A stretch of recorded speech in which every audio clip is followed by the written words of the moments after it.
The Great Hall of the Galactic Council was bigger than most cities. Thousands of aliens sat in floating chairs that moved around the huge space like slow birds, their voices mixed together in a sound like angry bees. At the center of it all stood one human man. Kang Daiho wore the simple blue uniform of Earth's diplomatic service. He was not tall or strong-looking. His black hair was turning gray at the sides, but he stood straight and calm while alien voices shouted at him from all directions. "The humans must submit," screamed the Vrex representative. His skin was red like fire and his forearms waved in the air. "They hide their weapons from us. They refuse to let us see their military secrets." Other aliens nodded and made loud noises of agreement. The Thek delegate stood up on his 6 legs and pointed at Kang with a long finger. "Humans think they are special. They act like they do not need to follow our rules." Park Min-ho sat in the viewing area with the other humans. He was a soldier, not a diplomat. His hands wanted to make fists, but he kept them still. He had seen 3 years of this same thing, 3 years of the council treating humans like children who needed to be watched and controlled. Next to him, Dr. Lee So-jin wrote notes on her tablet. She was a scientist who studied alien cultures. She had been keeping records of every meeting, every insult, every broken promise. Her files were thick with examples of how the council had treated humanity badly. "We gave you trade deals," she whispered to Park. "We shared our medical knowledge, we helped fight their wars, and look how they thank us." On the main floor, Speaker Velteran called for quiet. He was from the oldest alien race in the galaxy. His people had been traveling between stars when humans still lived in caves. He looked at Kang like a teacher looking at a bad student. "Ambassador." "Kang," Velteran said. His voice was deep and slow. "Earth has 30 days to accept our terms. You will open all your military bases to our inspectors. You will share all your weapon designs with the Council. You will accept the status of junior member species." The hall went quiet. Every alien eye was on the human ambassador. They expected him to argue. They expected him to beg. They expected him to get angry and shout like they did. But Kang just stood there. His face showed nothing. Park had known him for 10 years and could barely tell what he was thinking. "Furthermore," Velteran continued, "humans will pay a fine of 1 million credits for each day you have refused to follow Council law. Your military will be limited to defense only. No human ship may carry weapons beyond your home system without Council permission." More alien voices joined in with their own demands. The Zelthran wanted humans to give them farming secrets. The Korthex demanded that human colonies pay special taxes. The Druvan insisted that all human children learn alien languages before their own. Park watched Kang's face. Still nothing. The man stood like a statue while aliens planned to control every part of human life. And finally, Velteran said, raising his voice above the noise, "Humans will provide workers for Council projects. Your best engineers, your smartest scientists, your most skilled doctors will serve where we decide they are needed most." That was when Park saw something change in Kang's eyes. Just a tiny flash, there and gone in a second. But Park had been a soldier long enough to recognize the look. It was the same look a man got right before he decided to fight back. But Kang still said nothing. "Do you accept these terms, Ambassador?" Velteran asked. The hall was completely quiet now. Thousands of aliens waited for the humans' answer. Some looked excited, like they were watching a good show. Others seemed almost sad, as if they knew something wrong was happening but did not want to stop it. Kang reached into his jacket pocket. Several alien guards moved forward, thinking he might have a weapon, but he pulled out a small device no bigger than his hand. It was silver and smooth, with a single blue light on top. He placed it carefully on the floor at his feet. The device made a soft beeping sound. The blue light blinked once, then twice. Then it went dark. Dr. Lee So-jin stopped writing. Her hand froze over her tablet. Park Min-ho felt his heart beat faster. Every human in the room knew what that signal meant. They had been waiting for it for months.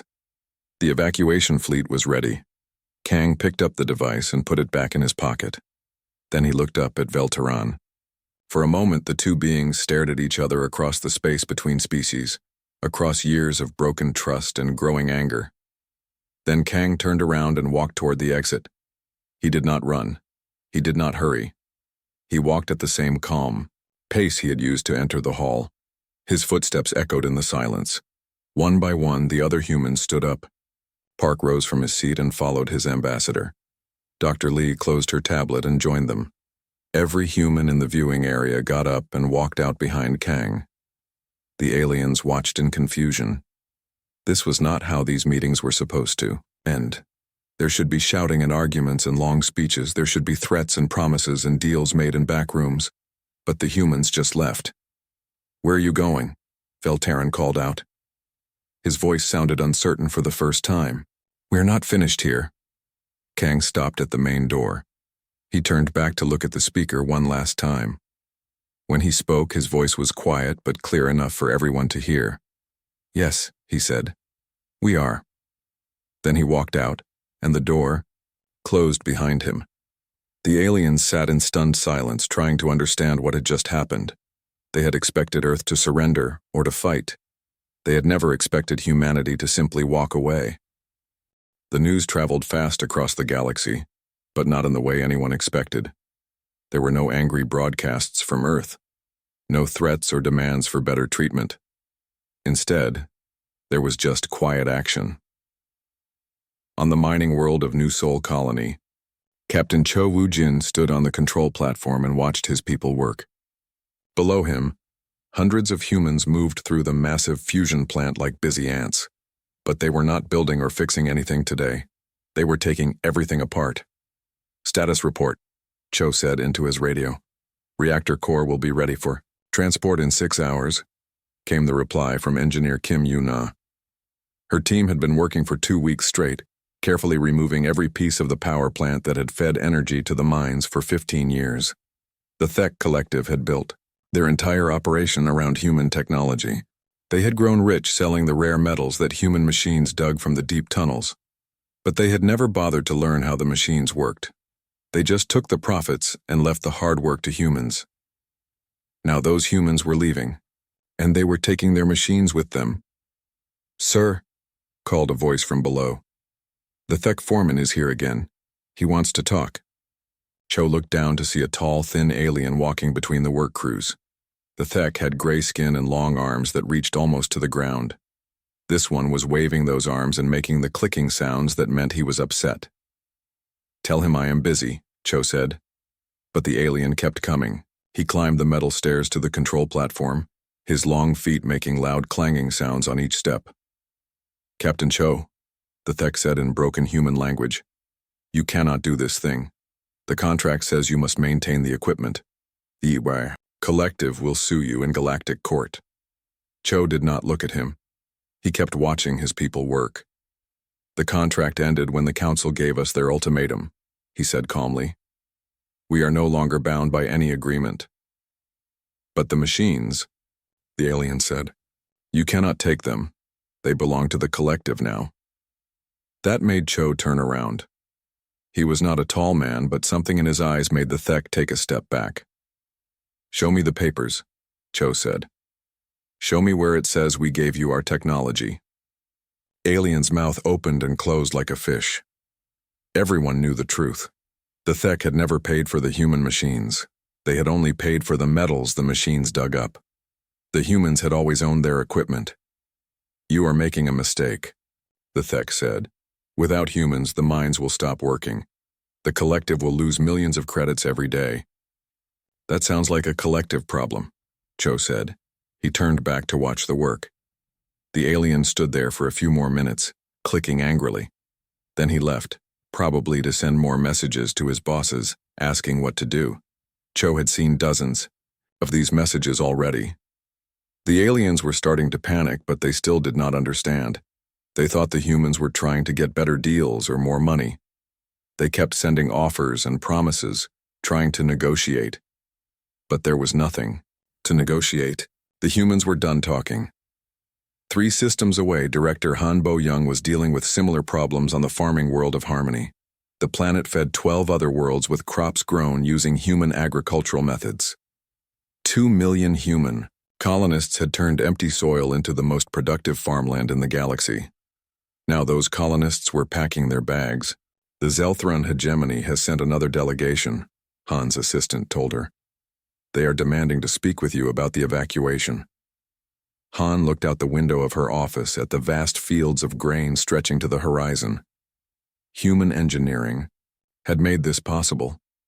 Human science had created the fertilizers and the irrigation systems. Human workers had planted and harvested these crops for over 10 years. "Tell the delegation that I am busy," she said. The assistant, a young woman named Park Sun-hee, looked worried. "Director, they are threatening to impound our ships. They say we cannot leave without council permission." Han smiled for the first time in weeks. Let them try.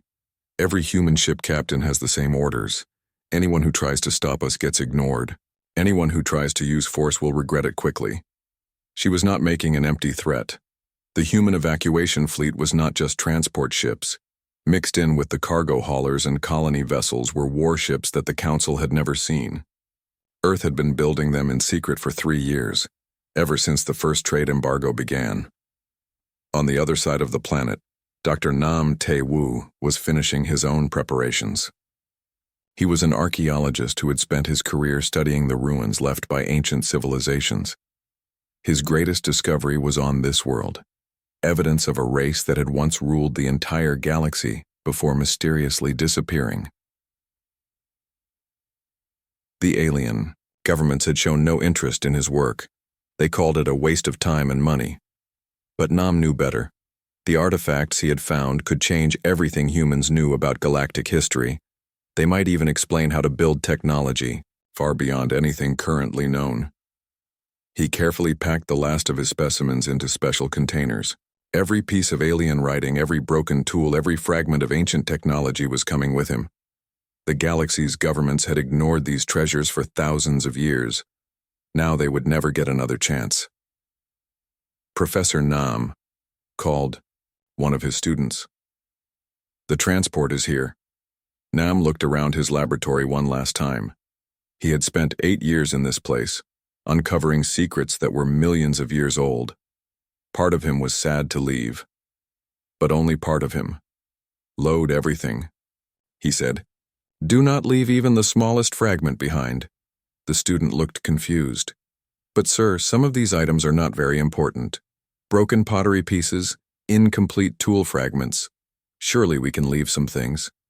Nam shook his head. The aliens had their chance to appreciate these discoveries. They chose to call them worthless. Now they will see what worthless really means. All across the galaxy, similar scenes were playing out.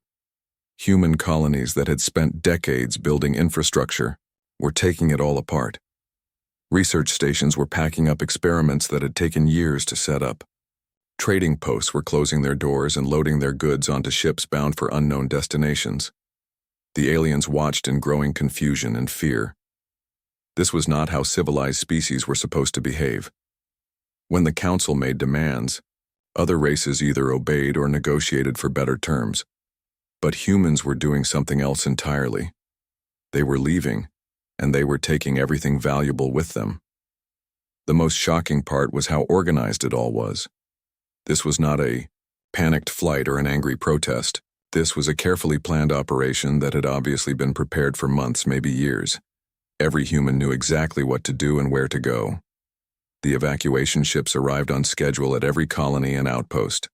Nothing important was left behind. Nothing useful was given as a gift to the aliens who had treated humanity so badly. By the end of the first month, 17 human colonies were empty. By the end of the second month, 34.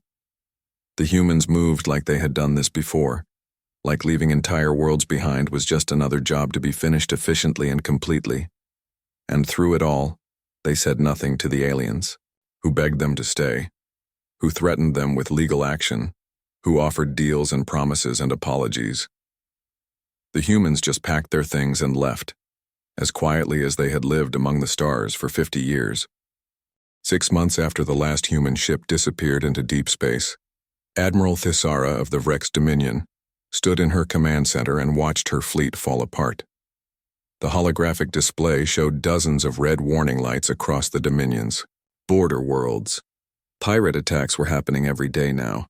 Rebel groups that had been quiet for years were suddenly bold again. Trade ships refused to travel certain routes because they were too dangerous. "Status report," she ordered. Her aide, a young Vrex named Colthrex, stepped forward with his tablet ready. 17 attacks this week, Admiral. The pirates hit 3 cargo convoys and 2 mining stations. Our patrol fleets were too far away to respond in time. Thaisara made an angry sound deep in her throat. "How is that possible? We have twice as many ships as we did before the humans left." "Yes, Admiral," Colthrex said carefully. "But the ships are in the wrong places at the wrong times. The pirates seem to know exactly where our patrols will be." That was the problem, and everyone knew it even if they did not want to say it out loud. The human military advisors had been the ones who planned patrol routes and coordinated fleet movements. They had created systems that covered vast areas of space with surprisingly few ships. Without them, the Dominion's military was like a giant animal with no brain. They had plenty of weapons and ships and soldiers, but no one who could use them effectively. "What about the new tactical computer system?"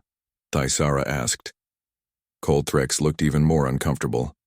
"It does not work, Admiral. The programmers say they need at least 2 more years to figure out how the human system operated, maybe longer." Thaisara wanted to throw something. The humans had made space patrol look easy.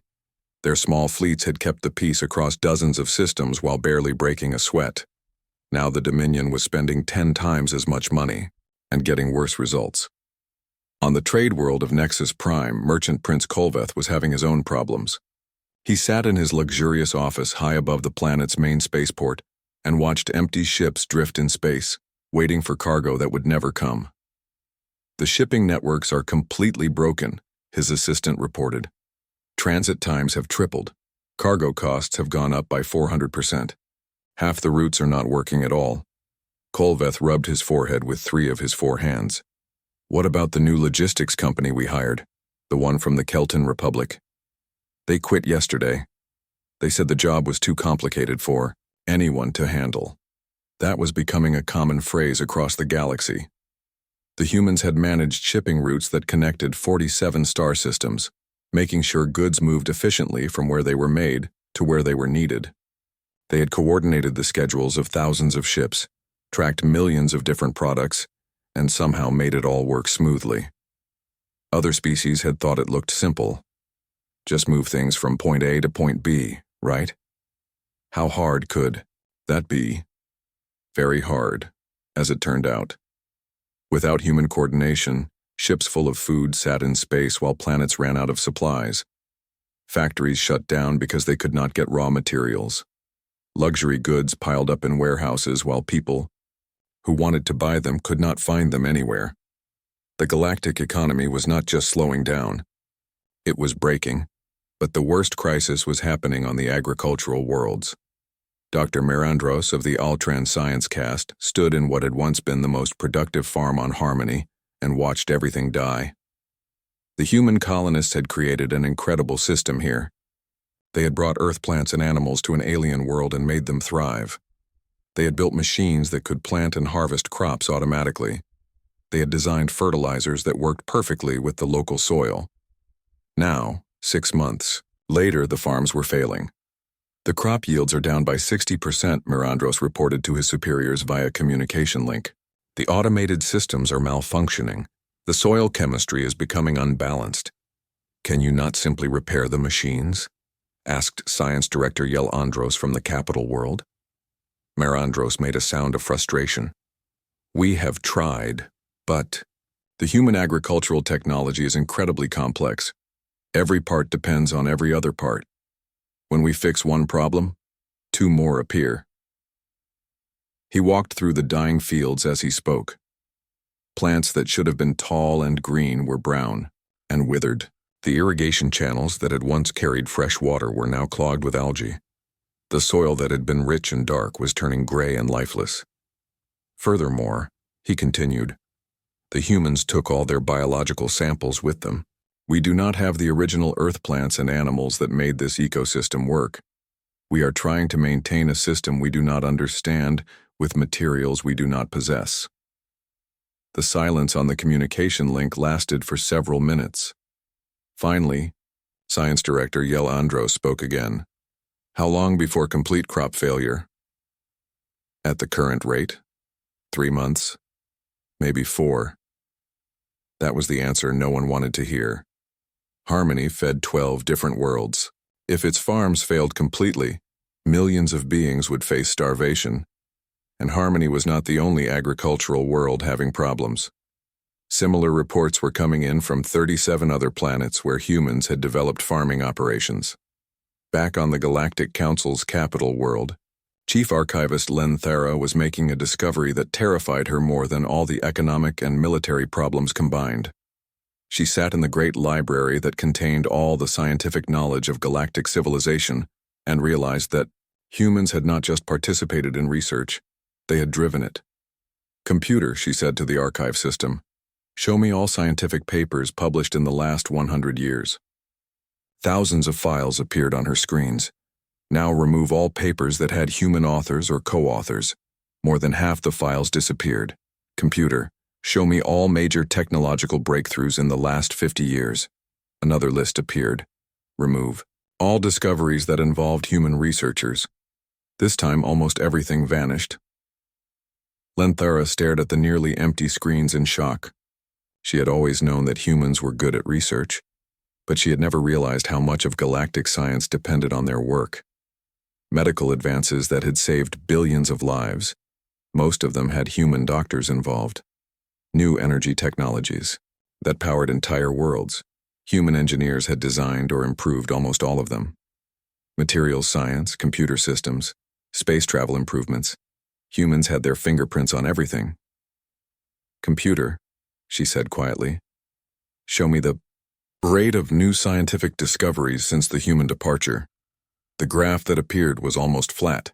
In 6 months, galactic civilization had made virtually no scientific progress at all. She tried one more search. Computer, show me all ongoing research projects that do not require human expertise to continue. The list was pitifully short. Most of the galaxy's research programs had ground to a halt when the human scientists packed up and left. Len Thara leaned back in her chair and tried to understand what this meant. For over 50 years, human creativity and intelligence had been pushing galactic civilization forward at an incredible pace. Everyone had gotten used to the steady stream of new discoveries and improvements. Now that stream had stopped completely, and no one seemed to know how to start it again. She opened a communication link to the council chambers. I need to speak with the Supreme Chancellor immediately, she said. We have a much bigger problem than anyone realizes. Across the galaxy, other beings were starting to reach the same conclusion. The humans had not just been useful members of galactic society. They had been essential. Their departure was not just inconvenient, it was catastrophic. And the worst part was that it was getting worse every day. 2 years had passed since humanity's silent departure, and Grand Marshal Quintel had never felt so desperate in his long military career. He stood on the bridge of his flagship, the mighty dreadnought Eternal Victory, and looked out at the largest deep space fleet ever assembled by the Galactic Council. 500 ships from 23 different species flew in perfect formation behind him. Warships, science vessels, long-range scouts, and supply haulers. Everything the Council could spare for this mission. They were hunting for humanity across the vast emptiness between star systems. Navigation report, Quintel ordered. Commander Yissen moved her tentacles across her control console. She was the best navigator in the galaxy, able to track ships across impossible distances using the faintest traces they left behind. If anyone could find the humans, it would be her. We are following the ion trail from the last human convoy, she reported. The trail is very faint, but it leads toward the galactic edge. They were definitely heading into uncharted space. That was what made this so difficult. Humans had not just left known space. They had disappeared into the void, where no civilized species had ever traveled. The region beyond the galaxy's edge was considered empty and worthless. No planets worth colonizing, no resources worth mining, no reason for anyone to go there, except to hide. Sir, called the communications officer, we are receiving a signal From Scout Group 7. Put it through, Quintel said. The holographic display showed Captain Velkas, commander of a fast reconnaissance ship that had been searching 2 systems ahead of the main fleet. Marshal, we found something, Velkas reported. There is an abandoned space station at the edge of the Kepler 2847 system. It appears to be of human construction. Quintel felt a spark of hope. Are there any humans aboard? Negative, sir. The station is completely empty, but it is still operational. We are transmitting scan data now. The data appeared on Quintel's screens, and he studied it carefully. The station was clearly built by humans. He recognized their efficient, practical design style. But it was not a colony or a permanent base. It looked more like a rest stop, a place where ships could refuel and resupply during a long journey. Any clues about where they went next? He asked. The station's computers have been wiped clean, Velkas replied. But we found this message in the main docking bay. The display changed to show a simple metal plate mounted on the station's wall. Engraved on it in several galactic languages were 4 words: Mission complete. Returning home. Quintel stared at the message. It told him nothing useful, but somehow it made him feel even more worried. The humans had planned their departure so carefully that they had prepared rest stations along their route. This was not a panicked flight. It was an organized retreat that had been prepared for years. Continue the search, he ordered. Look for more stations or any other signs of human presence. Over the following weeks, Scout Group 7 found 3 more abandoned stations. Each one was the same: empty, operational, and completely cleaned of any useful information. The humans had left just enough of a trail to be followed, but not enough to reveal where they were going. Meanwhile, back in civilized space, the situation was getting worse every day. Economic advisor Trelmo sent daily reports to the council that painted a picture of complete collapse. 17 member species were facing serious economic problems. The Thek Collective had lost so much money from their failed mining operations that they were considering leaving the council entirely. The Zelthran hegemony was importing food at huge costs to feed their populations, but they could not afford to keep doing it much longer. Even worse, 3 major star systems had been taken over by pirates and rebels who took advantage of the weakened galactic security. Without human tactical expertise, the Council's military forces could not coordinate well enough to take these systems back. We need to find them, Supreme Chancellor Mordak said during an emergency council session.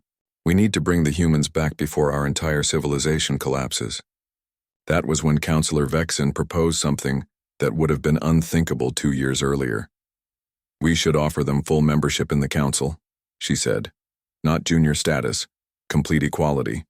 We should give them the same voting rights as the founding species.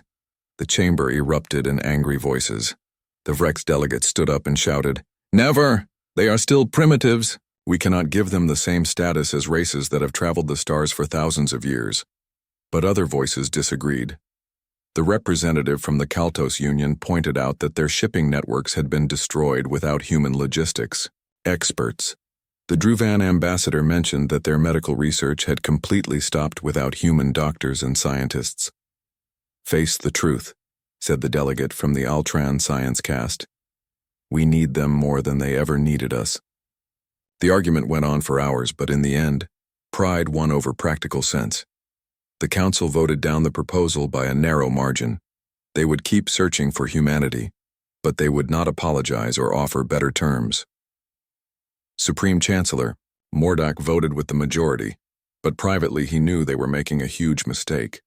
Every day they delayed, their civilization grew weaker and more unstable.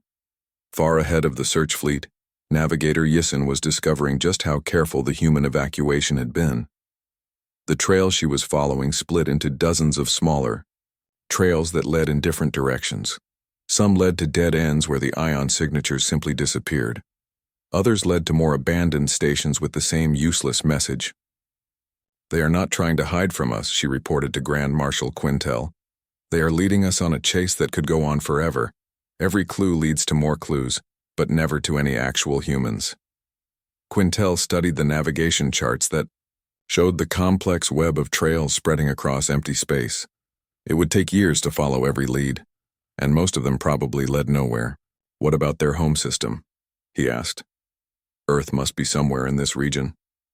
Yissen made a sound of frustration. That is the strangest part, Marshal. Humans have been members of Galactic Society for 50 years, but no one ever recorded the location of their homeworld. It is not in any of our star charts or databases. That seemed impossible.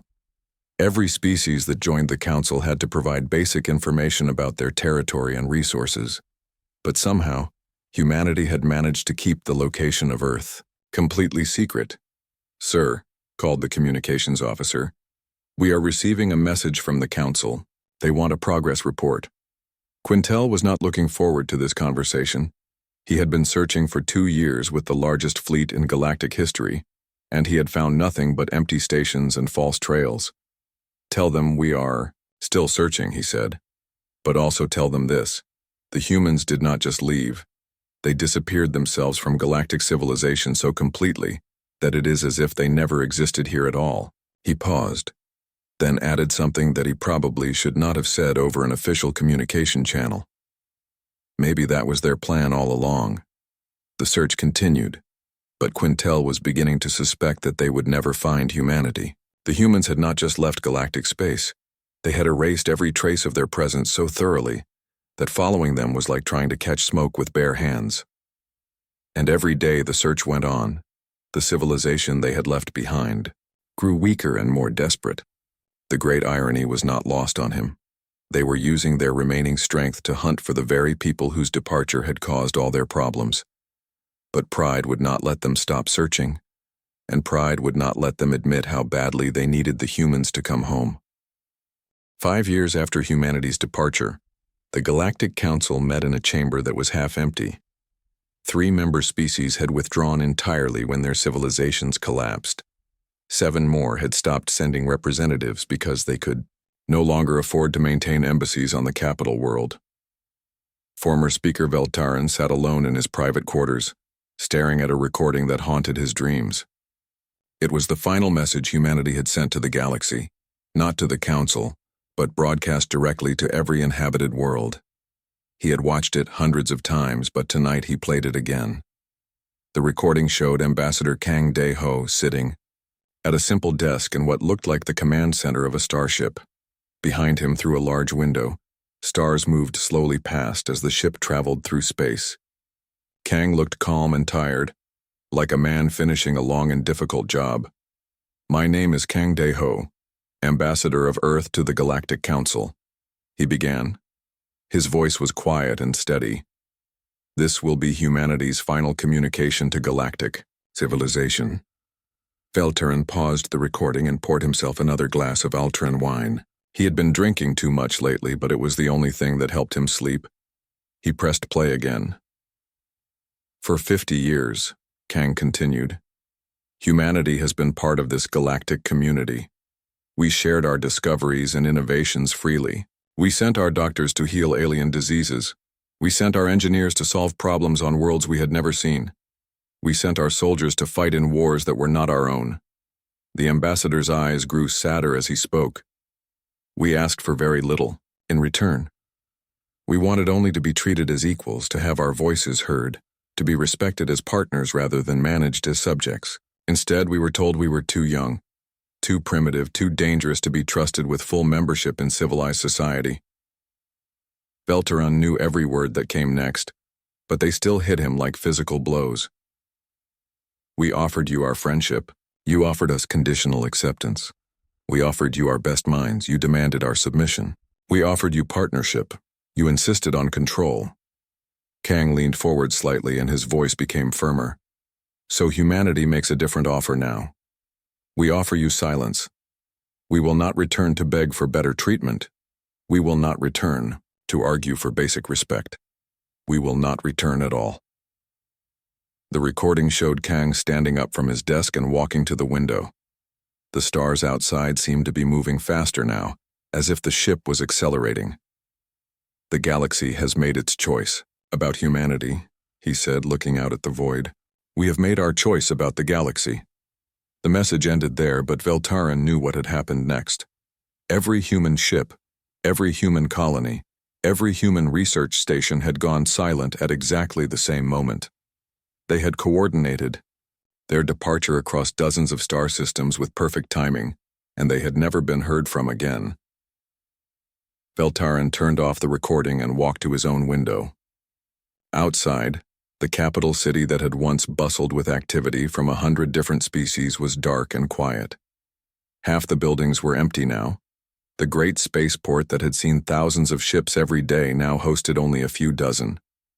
Soft chime indicated someone was at his door. Veltaran was surprised. He rarely had visitors anymore. Dr. Yelandra entered when he opened the door.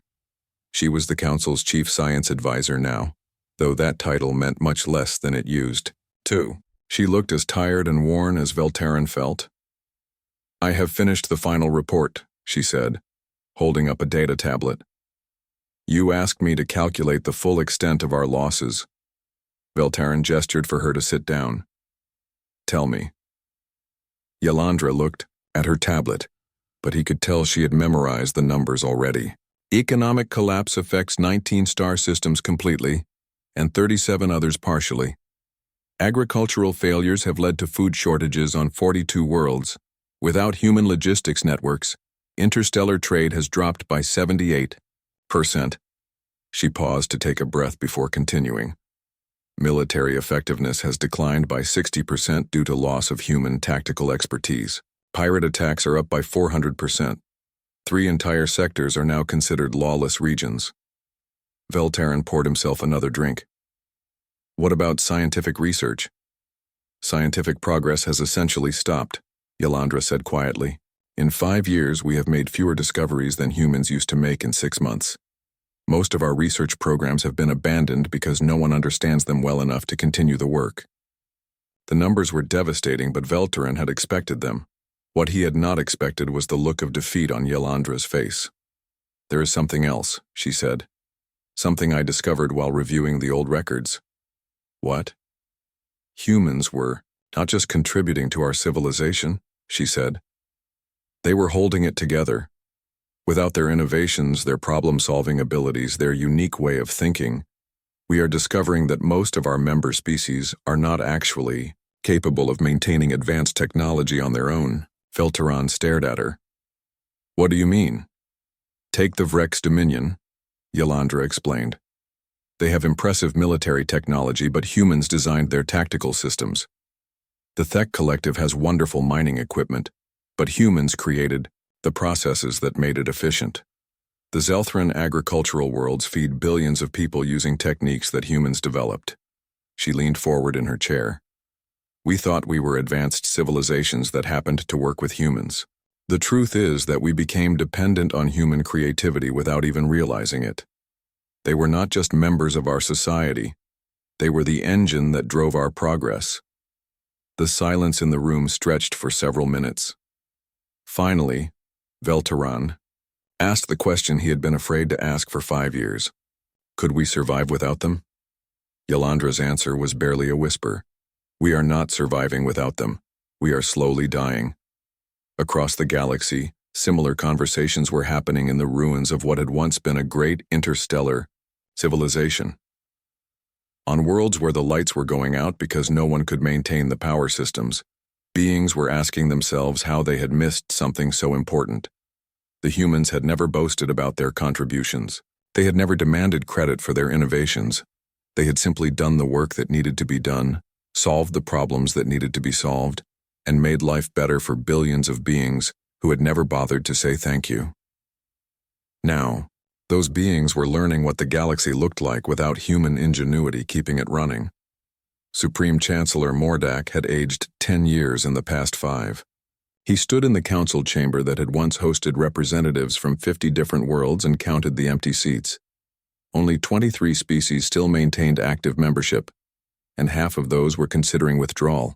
"We could send another message," suggested his aide, a young Altran named Colmessen. "We could apologize. We could offer them anything they want." Mordak shook his head sadly. "Did you listen to their final broadcast? They are not angry with us. They are finished with us. There is a difference." He walked to the great window that looked out over the capital city.